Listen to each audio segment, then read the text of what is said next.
मैं रहता हूं उस आर्यावर्त में जहां होता है मान जीवन अधिकारों का, जिस धरा पर खिलता है जीवन जहां होता है सम्मान मानवता का, मानवाधिकारों का। परमादरणीय अध्यक्ष महोदय, नीलछिर विवेक के निर्णायक मंडल एवं मेरे प्रबुद्ध श्रोतागण, आज की इस वाद विवाद प्रतियोगिता में मैं निरीक्षक जीडी पवन कुमार, भारत तिब्बत सीमा पुलिस बल। आज का विषय मानवाधिकारों का अनुपालन करते हुए देश में आतंकवाद और उग्रवाद से प्रभावी तरीके से निपटा जा सकता है का पुरजोर समर्थन करता हूं। महोदय, ये बात बिल्कुल साफ है कि आतंकवाद और हिंसक उग्रवाद का सामना करते हुए हमें मानवाधिकारों का सम्मान करना ही होगा, क्योंकि यह सिर्फ न्याय का ही नहीं अपितु प्रभावशीलता का प्रश्न भी है। सुरक्षा व्यवस्था चाहे कितनी भी बेहतर हो जाए, कभी पर्याप्त नहीं हो सकती। हमें उन निहित परिस्थितियों का सामना करना ही होगा जिसके कारण लोग विषैली सोच का शिकार बनते हैं। महोदय, बात चाहे अमरनाथ यात्रा की हो या वर्ष 2013 केदारनाथ घाटी का वो खौफनाक मंजर जहां हमारे सुरक्षा बलों ने अति दुर्गम क्षेत्र और विपरीत परिस्थितियों में अपनी जान की परवाह न करते हुए हजारों लोगों को बचाया था, तो मैं बताना चाहता हूं कि जब इतने दुर्गम क्षेत्र और विपरीत परिस्थितियों में मानव मूल्यों को ध्यान में रखते हुए अपने कर्तव्य का निर्वहन कर सकते हैं, तो आतंकवाद और उग्रवाद प्रभावित क्षेत्र में मानव मूल्यों को ध्यान में रखते हुए अपने कर्तव्य का निर्वहन क्यों नहीं कर सकते। जब अलगाववादी नेता एक पत्थरबाज को उकसाने में कामयाब हो सकते हैं, तो हम उन्हीं पत्थरबाजों को देश के विकास की मुख्य धारा में जोड़ने में कामयाब क्यों नहीं हो सकते। जिंदगी में हार और जीत का फैसला इंसान की सोच करती है। जिसने मान लिया वो हार गया, जिसने ठान लिया वो जीत गया। अब मैं बात करना चाहूंगा अपने साथ बीती घटना की। महोदय, लोकसभा चुनाव 2019 में मैं अपनी टीम के साथ कश्मीर डिस्ट्रिक्ट बांदीपुरा बनकोट बूथ पर तैनात था और मेरी टीम पत्थरबाजों के बीच बुरी तरह फंस चुकी थी। हालात बहुत बेकाबू हो चुके थे। रात्रि 8 बजे का समय था और पत्थरबाज हमारे ऊपर पत्थरों की मूसलाधार बारिश कर रहे थे, और इस स्थिति में भी हमने उनके मानव मूल्यों की रक्षा और अपने कुशल प्रशिक्षण का परिचय देते हुए अपनी टीम को वहां से सुरक्षित निकाला, लेकिन मानवाधिकार को आड़े नहीं आने दिया। आपने हमारे सीआरपीएफ जवानों का वीडियो तो देखा ही है, जो एक रास्ते से गुजरते हैं और स्थानीय जनता द्वारा उन्हें लात, गुस्से और हेलमेट से पिटने का सामना करना पड़ता है। महोदय, प्रशिक्षण की भट्ठी में तपकर इतना लोहा बन चुके होते हैं कि इस प्रकार की स्थिति में भी मानवाधिकार का उल्लंघन नहीं करते। पठानकोट, बालाकोट और उड़ी सर्जिकल स्ट्राइक के दौरान जहां हमारे सैन्य बलों ने अपने शौर्य और पराक्रम का परिचय देते हुए आतंकियों को उन्हीं की भाषा में जवाब देकर धूल चटा दी और मानवाधिकार कहीं आड़े नहीं आया। हमारे सुरक्षा बल प्रभावी ढंग से अपना कार्य कर रहे हैं। बात चाहे दक्षिण सूडान के गृह युद्ध में फंसे भारतीयों को सुरक्षित निकालने की हो, या वर्ष 2014 जम्मू कश्मीर बाढ़ में फंसे लोगों को बचाने की हो, या फिर उत्तराखंड केरल बाढ़ राहत कार्य की हो, हमारे सुरक्षा बलों ने अपनी प्रत्येक जिम्मेदारी को मानव मूल्य और राष्ट्रहित को ध्यान में रखते हुए बखूबी निभाया है। महोदय, यदि बात करें भारत के उत्तर पूर्वी राज्यों की, जहां कभी चरम स्तर पर उग्रवाद होता था, आज स्थिति वैसी नहीं है। उन क्षेत्रों में भी हमारे सुरक्षा बलों ने सिविक एक्शन प्रोग्राम और बॉर्डर एरिया डेवलपमेंट जैसे प्रोग्राम चलाकर वहां के लोगों में भी एक आशा, एक विश्वास का वातावरण पैदा किया है। और हमारे साथी बंदूक की गोली से सही और गलत का फैसला करने की बात करते हैं, तो मैं बताना चाहता हूं कि बंदूक से निकली गोली किसी का भी सीना चीर सकती है और मुख से निकली मीठी बोली किसी भी आवाम का दिल जीत सकती है। महोदय, मानवाधिकारों का पालन करते हुए आतंकवाद और उग्रवाद से बखूबी निपटा जा सकता है। यदि जरूरत है तो एक अच्छी शिक्षा की, एक अनुकूल शिक्षा उनकी सोच बदलेगी और वो सही और गलत का निर्णय कर पाएंगे।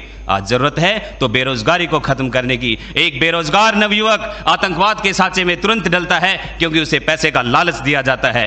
आज जरूरत है तो टेरर फंडिंग को रोकने की, साइबर क्राइम को रोकने की, दुनिया भर में पनप रहे ध्रुवीकरण और नस्ल विशेष के प्रति द्वेष और नफरत की बोली पर लगाम लगाने की। हमें धर्म और जाति के ऊपर इंसानियत को रखना ही होगा।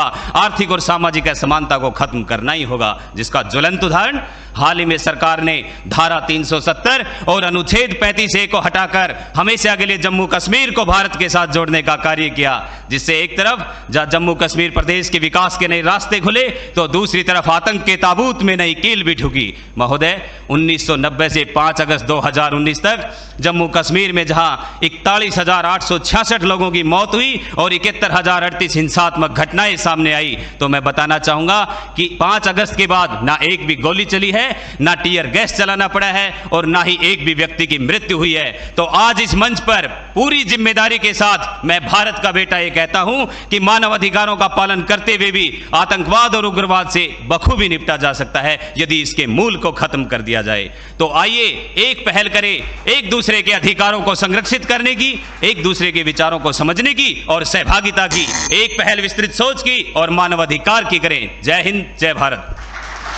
देश मेरा जल रहा है, आग लगी है सीने में, हुक्मरां सब व्यस्त हैं खून गरीब का पीने में, तो राम मंदिर या बाबरी का पक्ष नहीं मैं लाई हूं, घायल भारत चीख रहा है, चीख सुनाने आई हूं। परम आदरणीय सभापति महोदय, मंचासीन निर्णायक मंडल समिति एवं उपस्थित मेरे प्यारे साथियों, मैं आरक्षी खुशबू चौहान केंद्रीय रिजर्व पुलिस बल आज सदन की राय से असहमत होते हुए वक्ता विपक्ष में अपने विचार प्रस्तुत करूंगी। महोदय, दर्द हद से तब गुजरने लगता है जब मेरी आंखों के सामने ताज, पुलवामा, छत्तीसगढ़ में शहीद हुए जवानों के शत विशत अधजले शरीर के टुकड़े, रेत के टीलों से ऊपर जाती लाशों के ढेर और कश्मीर की खून से सनी लाल रंग की सड़कों के दृश्य सामने आते हैं। उस पर मेरे प्रतिपक्षी महोदय का कहना ये कि मानवाधिकारों की अनुपालना करते हुए देश से उग्रवाद और आतंकवाद को समाप्त किया जा सकता है। महोदय, अब तो हमारा तिरंगा झंडा भी हमसे ये पूछने लगा है कि क्या बात है भारत, आजकल फहराने से ज्यादा मैं कफन में दफनाने के क्यों काम आ रहा हूं। महोदय, हृदय तो उस दिन फट गया जब बूढ़ी मां अपने बेटे के चिथड़ों को देखकर बोली कि साहब, आप तो भर्ती में 1 इंच भी कम नहीं लेते, मैं आधा शरीर कैसे ले लूं। महोदय, आज इन मानवाधिकारों के कारण इन आतंकियों के बंगलों की आकाओं की नाकफनी हंसती है और शहीद हुए हमारे जवानों के आंगन की तुलसी रोती है। जब एक शहीद हुए जवान की विधवा की वेदना चीख चीख कर ये कहती है कि प्यार भी भरपूर गया, मांग का सिंदूर गया, नन्हे नौनिहालों की लंगोटियां चली गई, छोटी छोटी बेटियों की चोटियां चली गई और आपके लिए तो एक आदमी मरा है साहब, मेरे घर की तो रोटियां ही चली गई। महोदय, किसी भी युद्ध को जीतने के लिए पहल करना सबसे ज्यादा आवश्यक है, क्योंकि इतिहास गवाह है कि पहल करके बड़े बड़े युद्धों के परिणाम बदल दिए गए हैं। परंतु आज मानवाधिकारों के कारण हमारे देश के जवान इस कदर बंधे हुए हैं कि अपनी ड्यूटी पर खड़े होकर भी वो आज पहल करने से डरते हैं, क्योंकि महोदय भविष्य में उन्हें कटघरे में खड़े होने का डर सता रहा होता है। वो ये जानते हैं कि चाहे एक उग्रवादी की राइफल से निकलने वाली गोली को ये तय करना पड़े या ना पड़े कि वो किसे लगेगी, लेकिन हमारी राइफल से निकलने वाली हर गोली को ये निर्णय लेना पड़ता है कि चाहे वो किसी निर्दोष को लगे, दोषी को लगे या ना लगे, परंतु किसी निर्दोष को नहीं लगनी चाहिए। यदि ऐसा हुआ तो ना तो ये समाज हमें छोड़ेगा, ना ही तिल का ताड़ बनाने वाली ये मीडिया हमें छोड़ेगी। और महोदय, मानवाधिकार के तले किसी जवान को दबाकर युद्ध के मैदान में छोड़ देना कोई वीरता नहीं, एक आत्महत्या है। क्योंकि महोदय, फूल को श्रृंगार दो ये मुमकिन नहीं और एक वीर को झनकार दो ये मुमकिन नहीं। जो हाथ बांध दे सेना के, ऐसे मानवाधिकार का पालन संभव नहीं। महोदय, आज सत्यनिष्ठा के मार्ग पर चलते हुए भी हमारे देश का जवान इन आतंकवादियों, इन पत्थरबाजों से डरता है, क्योंकि वो जानता है कि उसकी राइफल से निकलने वाली गोली अगर टारगेट को हिट नहीं भी करेगी तो भी 400 मीटर तक जाएगी, और यदि इस बीच वो किसी निर्दोष को लग गई तो महोदय हमें अपनी नौकरी से हाथ तक धोना पड़ सकता है। और महोदय, अपनी नौकरी को बचाने की खातिर एक जवान आज ये सोचता है कि चाहे सांप मरे या ना मरे, परंतु लाठी नहीं टूटनी चाहिए, क्योंकि आज हमारे देश के हालात कुछ ऐसे हो गए हैं कि चिरागों को हवाओं में उछाला जा रहा है, हवाओं पर भी रोब डाला जा रहा है। अरे हम ही तो बुनियाद है आंतरिक सुरक्षा की, और आज हमें ही नौकरी से निकाला जा रहा है। महोदय, जब पुलवामा में 44 जवान शहीद हुए, छत्तीसगढ़ में 76 जवान शहीद हुए, तो कोई भी मानवाधिकार की दुहाई देने वाला हमारे पक्ष में आकर खड़ा नहीं हुआ। परंतु जब जेएनयू विश्वविद्यालय में एक देशद्रोही के द्वारा भारत तेरे टुकड़े होंगे, अफजल हम शर्मिंदा हैं जैसे देशद्रोही नारे लगते हैं, तो सारे मानवाधिकार के ज्ञाता आकर उसके पक्ष में खड़े हो जाते हैं। तभी तो क्या कहा था उस देशद्रोही ने कि तुम एक अफजल को मारोगे, हर घर से अफजल निकलेगा। तो मैं भारत की बेटी अपनी भारतीय सेना की तरफ से आज ये ऐलान करती हूँ कि उस घर में घुसकर मारेंगे जिस घर से अफजल निकलेगा, वो कोख नहीं पलने देंगे जिस कोख से अफजल निकलेगा। उठो देश के वीर जवानों, तुम सिंह बनकर दहाड़ दो और एक तिरंगा झंडा उस कन्हैया के सीने में गाड़ दो।